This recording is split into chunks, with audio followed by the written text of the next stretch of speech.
일반적으로 장비나 도구를 사용하는 실습은 물리적으로 위험할 수도 있겠다는 생각을 하게 되지만 쓰고 있는 재료의 화학적 위험에 대해서는 잘 인지하지 못하는 경우가 많습니다. 그런데 실습실에서 회화와 판화 작업을 할 경우 안료, 물감, 각종 용제의 독성, 스프레이와 산을 사용한 부식 작업, 각종 장비의 사용 부주의에 따른 위험 요인들이 존재하고 있습니다. 그리고 이러한 요인들로 인해 독성 물질 흡입 및 유해 물질에 대한 노출, 분진 흡입으로 인한 폐와 호흡기, 신경계 손상과 장비 사용 부주의로 인한 손가락의 끼임이나 골절 등의 사고가 자주 발생하고 있어 각별한 주의가 필요합니다. 하지만 미리 이러한 위험들에 대해 알고 대응한다면 사고 없이 안전하게 멋진 작품들을 만날 수 있겠죠. 이번 시간에는 회화와 판화의 안전한 실습을 위해 반드시 알아야 할 안료와 물감, 각종 용제의 독성을 파악하고 각종 도구와 장비의 올바른 사용법을 숙지함으로써 일어날 안전사고에 대비할 수 있습니다.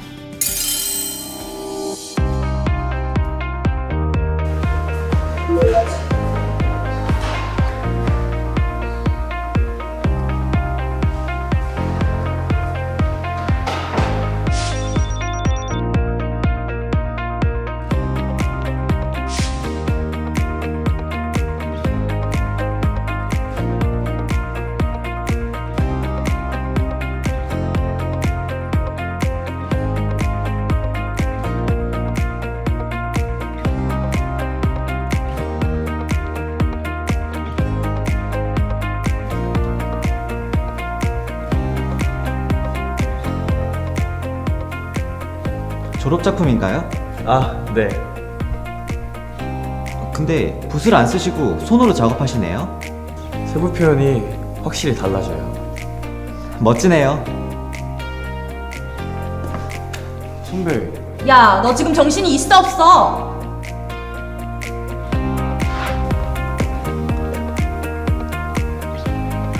캠퍼스에 그림만 그리는데 뭐가 그렇게 위험한가 그런 생각하고 있죠? 근데 사실 위험한 장비는 없어 보여서. 회화과에도 위험한 장비가 있어요. 어떤? 물감의 미디엄이나 알료요. 독성 물질이 굉장히 많거든요. 일단 카드뮴이나 크롬 같은 수식어 같은 물감은 독성이 있어서 절대로 손으로 만지면 안 돼요. 제발 조심 좀 하자. 그러다 피부 껍질 다 벗겨지고 병원에 출석부 찍는 날 온다. 고마워요, 선배. 휘슬러 납 중독으로 죽은 거 알지? 장갑 없으면 핸드크림이라도 듬뿍 발라. 회화 실습실 안전. 일상이 되어버린 실습실과 익숙한 도구들을 사용하다 보니 사용하는 재료의 화학적 위험성에 대해 무뎌지진 않으셨는지요? 아차하는 순간 여러분의 꿈이 날아갈 수 있는 위험 요소가 여러분이 생활하는 실습실 곳곳에 도사리고 있는데요. 지금부터 안전한 회화 실습 방법에 대해 함께 알아볼까요? 안전하게 실습하려면 먼저 사용하고 있는 회화용품의 독성을 파악하고 올바른 사용법에 대해 알아야겠죠. 회화용품의 종류는 크게 캔버스 등의 붓이나 손을 이용해 사용하는 안료, 물감과 캔버스나 아쿠아틴트 작업에서 분사 방식으로 사용하는 스프레이로 나눌 수 있는데요. 먼저 대표적 회화용품인 물감은 다양한 색상을 내는 안료와 물감, 이를 희석시키고 닦아내는 용제, 캔버스 등의 지지대에 붙여주기 위한 접착성의 미디엄으로 이루어져 있는데요. 그중 안료, 물감의 올바른 사용 방법 및 주의사항에 대해 알아보겠습니다. 전문가용 물감은 뛰어난 발색과 유지를 위하여 카드뮴이나 크롬, 수은 등의 독성을 포함하고 있습니다. 근래에는 비교적 안전에 대한 경각심이 강화되면서 전문가용 고급 물감에는 튜브 라벨에 인체 유해 경고 표시와 사용 안료의 분류 기호가 표기되어 있고 인체에 무해한 안료를 개발 중입니다. 작업 중 손으로 주무르거나 먹지 않는 이상 안전하다고 볼 수 있습니다. 안료는 물체에 색을 입힐 수 있는 색소로 물에서 녹는 염료와 달리 물이나 기름, 알코올 등에 녹지 않는 성질이 있고 물, 기름, 합성수지액 등의 반죽을 사용해 녹을 방지하고 광택과 도막의 강도를 증가시키는 역할을 합니다. 안료를 미디엄에 반죽할 때에는 분진이나 안료가루를 흡입하지 않도록 세심한 주의가 필요합니다.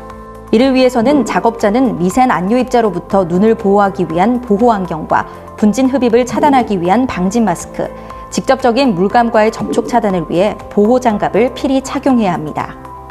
스프레이는 기화성이고 안유와 페인트 분진을 공중에 분사하기 때문에 가능한 야외 공간을 이용하고 실내 작업 시에는 환기 설비가 설치된 부스 내에서 작업하거나 국소 배기 장치 내에서 작업할 수 있도록 해야 합니다. 또한 작업 시에는 분진 필터가 포함되어 있는 유기용매형 방독면을 사용하여 가스와 분진으로부터 호흡기를 보호하고 원피스형 작업복을 착용함으로써 분진이 구석구석 파고들 수 없도록 해야 합니다. 만약 이를 착용하지 않는다면 분진으로 인한 구역질, 현기증, 메스꺼움이 유발할 수 있고 신경계 손상이나 호흡기와 폐에 치명적인 손상을 입을 수 있습니다. 작업을 할 때 기본적으로 갖춰야 할 자세가 있는데요. 먼저 작업에 사용할 화공약품 및 성분을 확인하고 독성이 포함된 경우 해당 매뉴얼에 따라 사용해야 합니다. 부득이하게 실내에서 스프레이 작업을 해야 할 경우 환기가 잘 되고 남에게 피해주지 않는 장소에서 실행하고 반드시 유기용 매형 방독면을 착용해야 합니다. 또한 화기 근처에서는 절대 사용하지 않습니다. 이어서 작업 중 갖추어야 할 올바른 자세에 대해 살펴보겠습니다.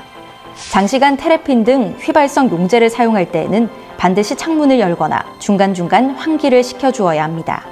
실습이 모두 끝난 후에는 사용한 공구나 위험 도구들을 정리정돈하고 독성이 있는 용제들은 반드시 라벨을 붙여 안전한 곳에 보관하여야 합니다.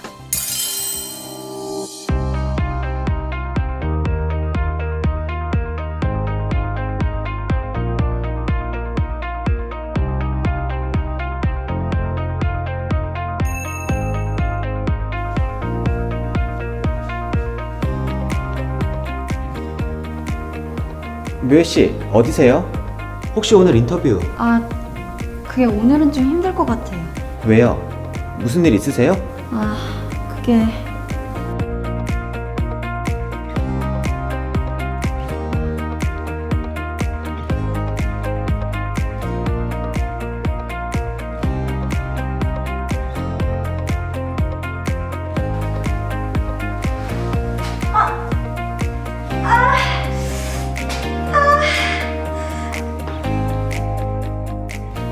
잘못하면 실명할 수도 있었어요.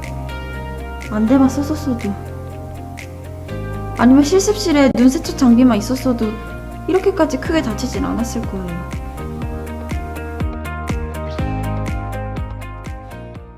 파나 실습실 안전. 앞서 보신 드라마는 동파나 부식을 위해 염화제 이철을 사용하다가 한순간의 실수로 인해 커다란 사고를 당한 사례를 보여주고 있습니다. 이러한 사고는 커다란 후유증을 남길 수 있기 때문에 더욱 조심해야 하는데요. 실제로 아연판을 질산으로 부식시키는 경우나 동판을 질산으로 부식시킬 때는 반드시 보호장구를 착용해야 하며 산을 물에 희석할 때는 물부터 붓고 산을 첨가해야 합니다. 반대의 경우 열이 나고 유독가스가 발생하므로 꼭 주의가 필요합니다. 이를 위해서는 먼저 판화에 사용되는 여러 화학약품과 용제 독성을 정확히 파악하여 보호장구를 잘 착용하고 판화 장비의 올바른 사용으로 끼임, 골절 같은 신체 상해를 입지 않도록 각별히 주의해야 합니다. 그럼 지금부터 판화 실습을 안전하게 하는 방법에 대해 함께 알아볼까요? 판화의 페인트와 라커 등을 제거하거나 희석하는 용도로 많은 용제가 사용됐는데 그 독성과 위험에 따라 2에서 5등급으로 분류됩니다. 2, 3등급은 아세톤, 에탄올, 소독용 알코올 등으로 장기간 사용 시 마취 상태를 유발하거나 간, 눈, 목구멍에 손상을 줄 수 있기 때문에 환기가 잘 되는 곳에서 사용해야 합니다. 4등급은 메틸알코올, 석유, 등유, 라커 신너, 리토틴, 페인트 신너, 나프타, 테레빈 등으로 흡입이나 피부에 접촉되지 않도록 주의해야 하며 이러한 용제들은 눈이나 코, 간, 신장 등에 손상을 줄 수 있습니다. 따라서 사용 시에는 국소 환기장치나 국소 배기장치가 있는 곳에서 작업하고 반드시 장갑, 보안경, 마스크를 착용할 것을 권합니다. 5등급은 벤젠, 에테르, 가솔린, 코덱사진 감광약, 크실렌 등으로 이들 용제는 가연성과 발암물질을 함유하고 있어 대체물을 사용하는 것이 좋습니다. 부득이하게 사용할 경우 국소 환기장치 또는 국소 배기장치 밑에서 장갑을 착용하고 사용해야 합니다. 안전하게 용제를 사용하는 가장 좋은 방법은 가급적 무독성 용제를 사용하고 그것이 불가능한 경우 독성이나 위험성이 낮은 용제를 골라 쓰는 것입니다. 작업실은 항상 환기 장치를 철저히 하고 작업 장소에서는 음식물 섭취를 제한하는 습관을 길러야 합니다. 작업 시 보호도구를 꼭 착용하고 모든 화공약품에는 라벨을 붙여 보관하는 것이 중요합니다. 작업실 환기에는 전체적인 환기 장치와 국소적인 환기 장치가 있는데요.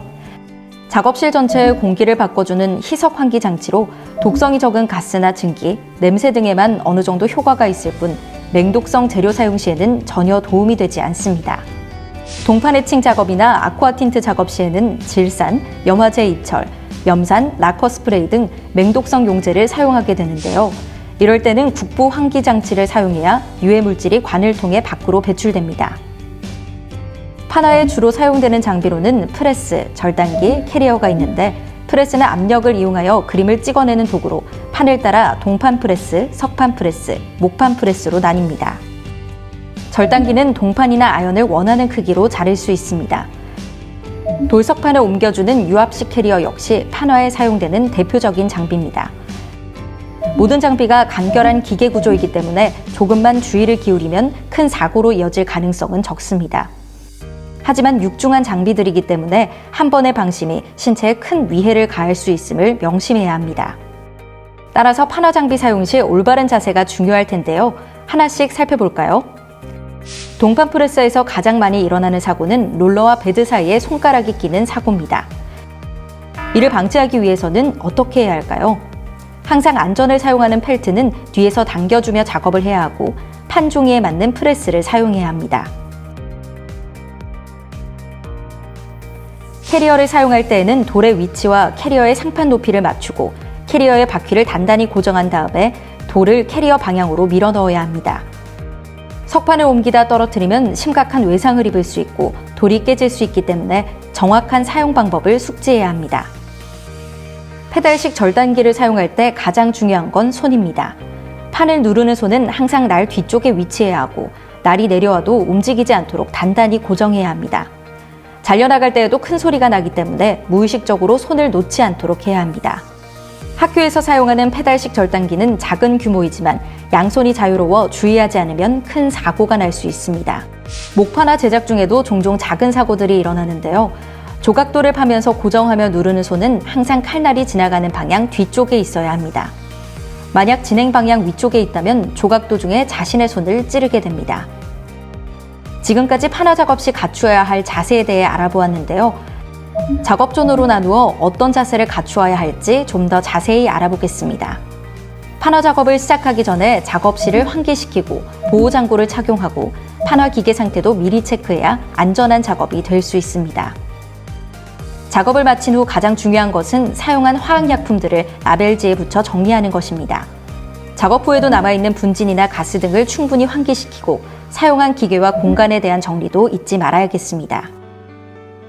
Good and Bad Case.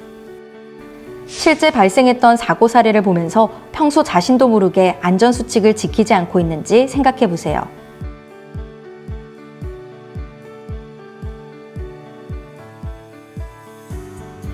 동판 프레스 펠트 위에 있는 롤러 앞에 손을 대고 핸들을 돌리면 손가락이 롤러 밑으로 빨려 들어가는 사고로 이어질 수 있습니다.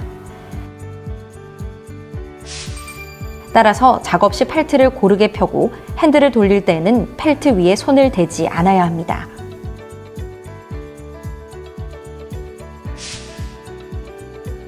목판화 실습 중 조각돌을 이용할 때 판면을 고정시키는 손이 칼날의 진행 방향 위쪽에 있을 경우 상처를 입을 수 있습니다.